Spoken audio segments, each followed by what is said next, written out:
I'm Eleanor Whitmore, and today I turned 65.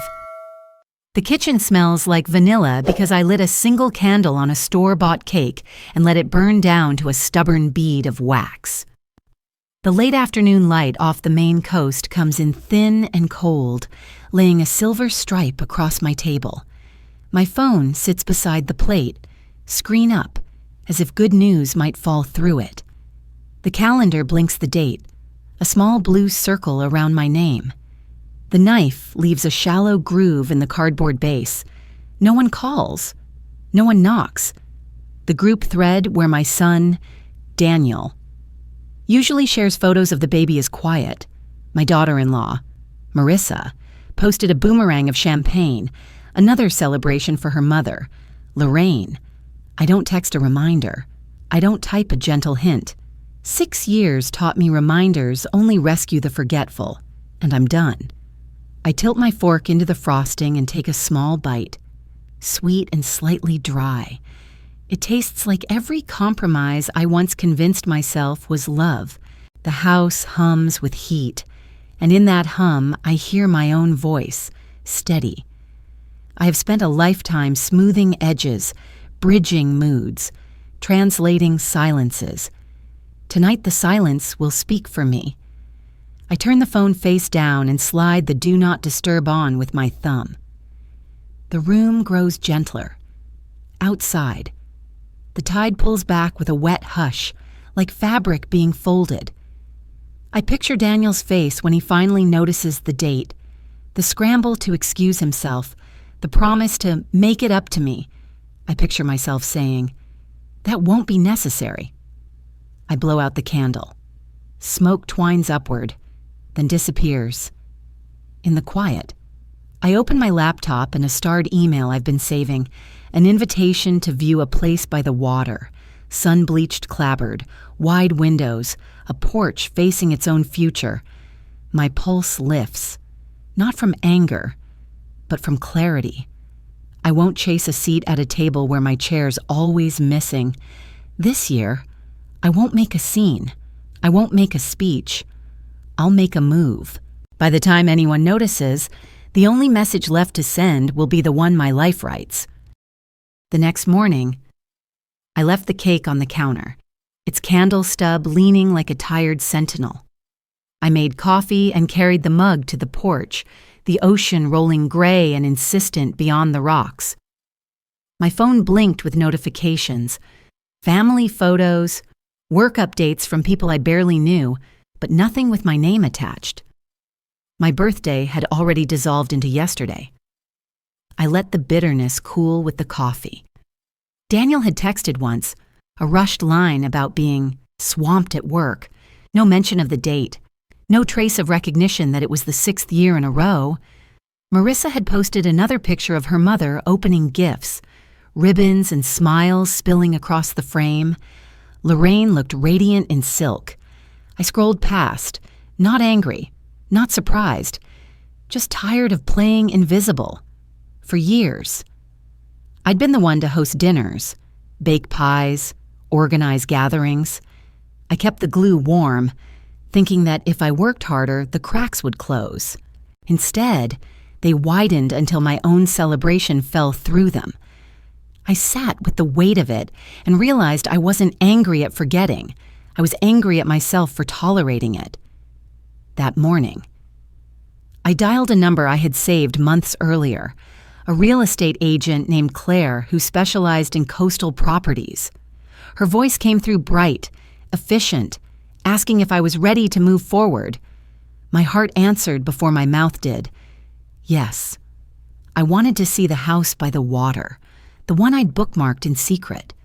I hung up and watched the tide climb higher against the rocks. The choice felt less like rebellion and more like oxygen. For once, I would not wait to be remembered. I would carve my own mark into the shoreline. Claire met me at the edge of the property that afternoon. The sky had shifted to a pale blue, streaked with thin clouds, and the salty air wrapped around us as if the ocean itself wanted to witness the moment.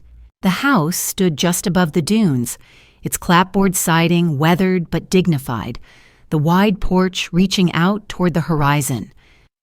I felt the boards under my shoes creak, not in warning, but like an introduction. Inside, light poured through broad windows, flooding the rooms with a quiet glow. The kitchen was modest, its counters scarred by use, but I imagined the smell of bread rising there, the kettle whistling while the gulls cried outside. Every corner whispered possibility. Claire spoke of renovations, upgrades, potential market value, but her words faded against the thrum of my heartbeat. I wasn't calculating profit. I was measuring peace. She slid the papers from her folder and placed them on the counter. My hands didn't tremble as I reached for the pen. For years, I'd signed checks for school tuition, mortgage payments, holiday gifts that barely earned thanks. This was different. This was mine. Ink met paper in steady strokes, and when the final page closed, I felt taller somehow, as though the house itself had lifted me. Driving back, I stopped at a small bakery and bought a bottle of champagne. At home, I poured a glass, raised it against the fading sun, and snapped a photo with the caption, "Finally learning to celebrate myself." One post, nothing dramatic, just enough to tell the truth. Within minutes, my phone erupted, missed calls, messages, demands for explanation. I silenced them all, savoring the fizz on my tongue. For the first time in years, the taste of celebration was mine alone. The calls didn't stop. By evening, my phone buzzed so often it rattled against the counter like a nervous insect. Daniel tried first, his name flashing again and again. Marissa followed, then Lorraine, the triumphant mother-in-law who had enjoyed another year of being the center of their universe. They all wanted answers, but none of them had asked a question when it mattered.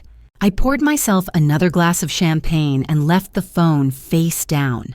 The ocean outside was turning black, streaked with moonlight, waves slapping the shore with a rhythm that steadied me. Each vibration from the phone felt less urgent, more like a reminder that silence was my chosen weapon. Daniel's voicemail broke through eventually, his voice thin and strained. He wanted to know why I hadn't told him about the villa, why I would make such a big decision without consulting the family. The words twisted in my chest, consulting the family, as though I had no life beyond their permission. Marissa's message came next, sharper, dressed in false cheer. She called it a wonderful surprise, but I could hear the edge in her tone, like she was measuring how much she'd been left out. Lorraine's was blunt, commanding, telling me I was acting reckless at my age. I muted the device altogether and stepped onto the porch, letting the wind push against my hair. For years, I had begged for inclusion, softened my edges to fit into their circle. Now the circle was broken, and the gap where I once stood was theirs to notice. The night deepened, and with it came a clarity I hadn't felt in years. I realized I didn't owe them a response. Not tonight. Not tomorrow. The villa wasn't just property. It was proof that my silence could be louder than all their noise. The next morning, I woke before dawn, restless but calm. The horizon was painted in soft pinks and blues, and the house seemed to breathe with me, as though it already belonged. I sat at the kitchen table with a folder I had kept tucked away for months, the letter from Aunt Clara's attorney. My fingers smoothed the creases as I read her words again, the handwriting steady, the tone unapologetic.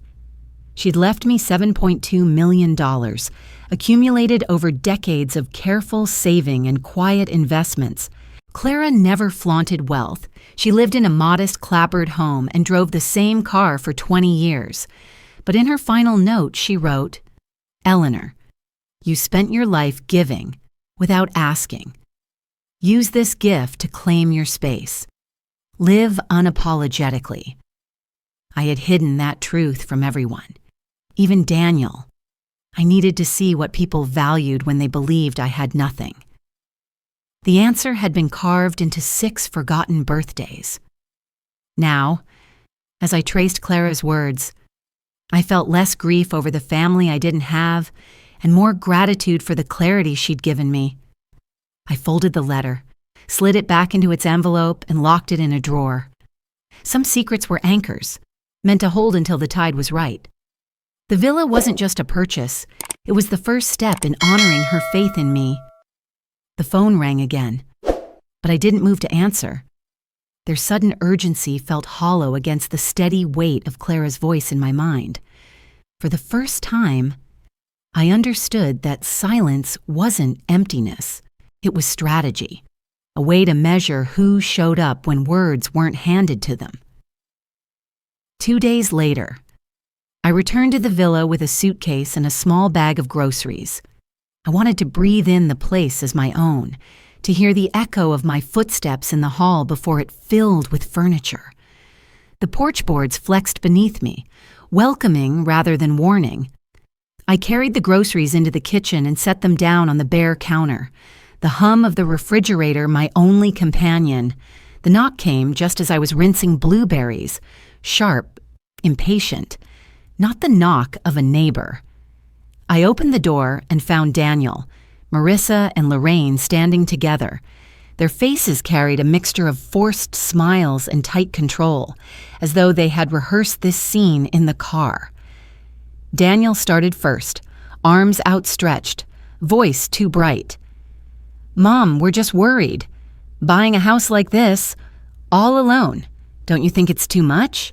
Marissa chimed in before I could answer. "We just want what's best for you. Maybe selling this place and moving into assisted living would be safer. You'd have company, activities, medical care." Her tone dripped with false kindness, but her eyes lingered on the keys in my hand. Lorraine didn't bother with pretense. "At your age, responsibility can slip away fast. Why not hand things over now before mistakes happen?" The words hung heavy in the salty air. I set the blueberries down and met each of their gazes. My pulse quickened, but my voice was steady. "This house is mine. My decisions are mine. I appreciate your concern, but I don't need your permission." They exchanged looks, uneasy but unwilling to retreat. In that moment, I understood. They hadn't come to protect me. They'd come to contain me. That night, after they left with tight smiles and unspoken frustration, I sat at the kitchen table with the folder of documents I had kept locked away. Their visit had stirred something sharper than doubt. It was suspicion. The way Marissa's eyes had lingered on the keys, the way Lorraine pressed the words, "hand things over," all of it felt less like care and more like preparation. I called my attorney the next morning, a woman named Grace who had handled Aunt Clara's estate. She was brisk and efficient, but there was compassion under her clipped tone. I asked her to pull every recent document filed in my name, anything that might hint at debts or obligations I had supposedly agreed to. By the afternoon, she called back with news that confirmed the unease in my chest. My signature appeared on a loan I had never taken. A shaky imitation of my handwriting sprawled across the bottom of a contract that tied my name to Daniel's financial mess. My stomach twisted, not just with betrayal, but with the knowledge that this forgery had been accepted as truth until now. Grace dug further. Marissa's employment history was thin, patched together with half-truths, and Lorraine, her record was not clean. 10 years ago, she'd been convicted in another state for elder fraud, a fact carefully buried under layers of relocation and changed addresses. I sat back, the ocean rolling steady outside, while the pieces settled into place. This wasn't just neglect or selfishness, it was a pattern. They had been circling, tightening, hoping I'd stumble so they could step in. I looked at the villa around me, its walls bright with new promise, and felt a resolve solidify. They had underestimated me, mistaking silence for surrender.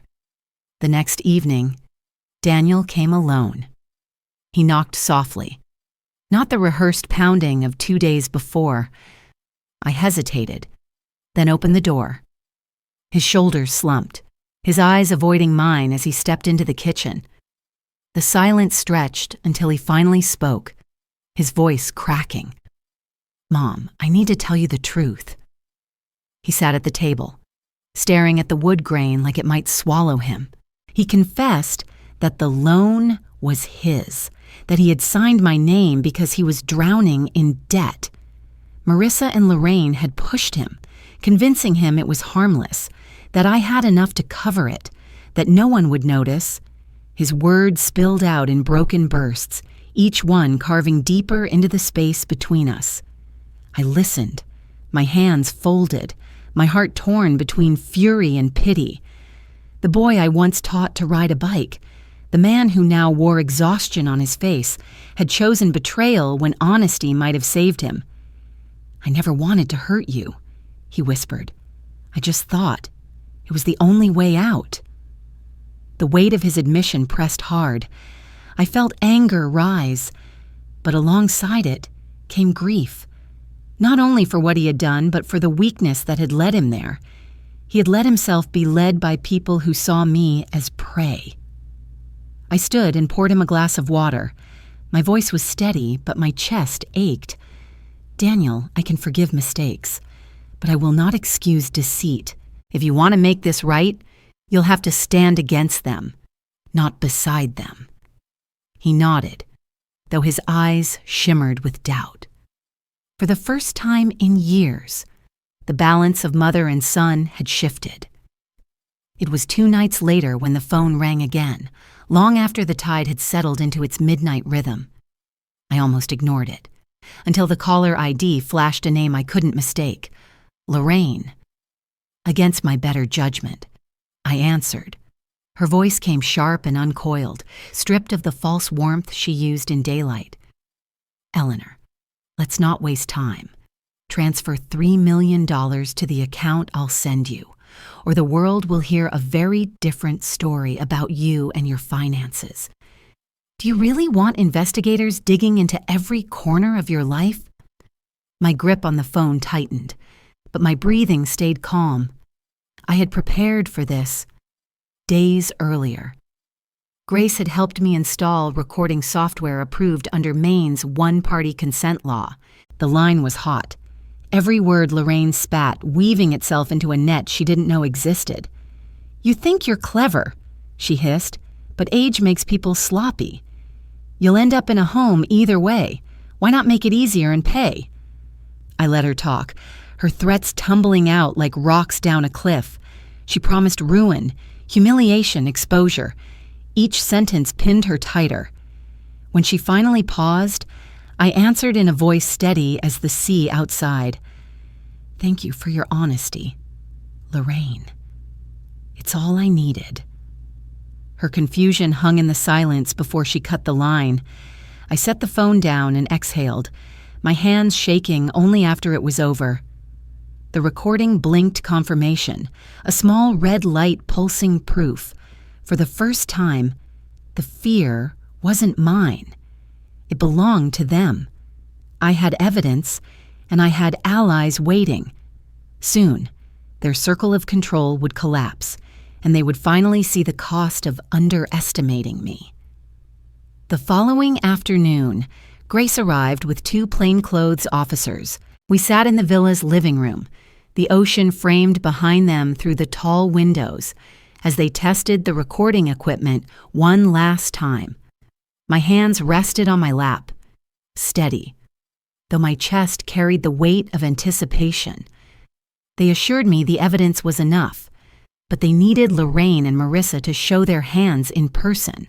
Almost on cue, a car pulled into the sandy drive.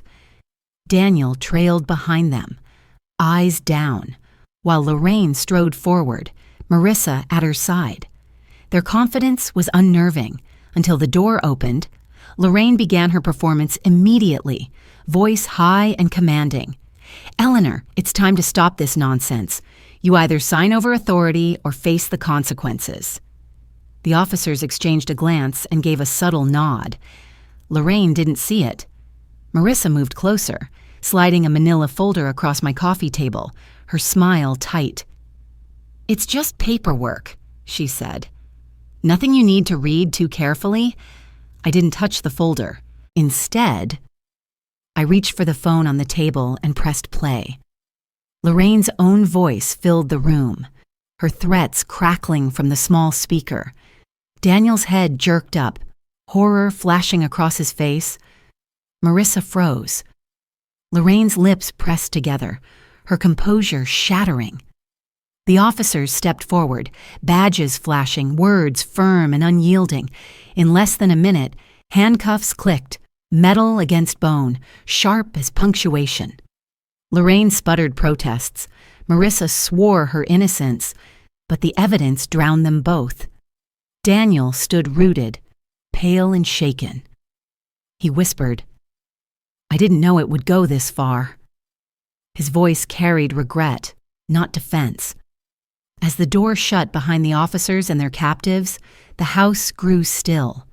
For the first time, silence didn't feel like absence. It felt like justice. After they were gone, I stood at the window and watched the tide roll back in, smoothing the sand as if nothing had ever disturbed it. The villa smelled faintly of salt and old wood, the kind of scent that promised permanence. I poured myself a cup of tea and let the steam rise, my body easing into the quiet. Daniel lingered in the doorway, his face drawn, his hands shoved deep into his pockets. For a moment, I saw the boy who used to run across our yard barefoot, laughing, before time and poor choices dimmed that light. He spoke softly, careful not to disturb the fragile peace. "Mom, I'm filing for divorce. I'll work with the investigators. I want to make this right." His words didn't erase the betrayal, but they marked the beginning of something truer, responsibility. I nodded, not with forgiveness yet, but with acknowledgement. The road between us would be long, but at least he had chosen to walk it. In the days that followed, the villa became more than a house. I filled it with books, fresh flowers, and the rhythm of my own routines.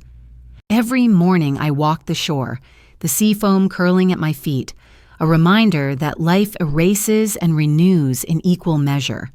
At night, I sat on the porch with a glass of wine, not waiting for a call that never came, but savoring the quiet I had claimed.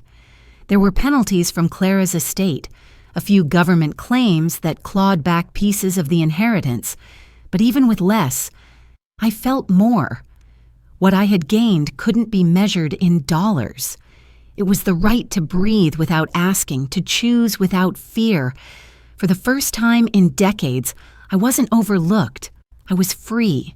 Sometimes the sharpest revenge isn't shouting or striking back. It's living wide open, without apology, until the silence itself tells the world you are no longer theirs to ignore. Thank you for watching. If you enjoy these family drama and revenge stories, please subscribe and join me for more every day.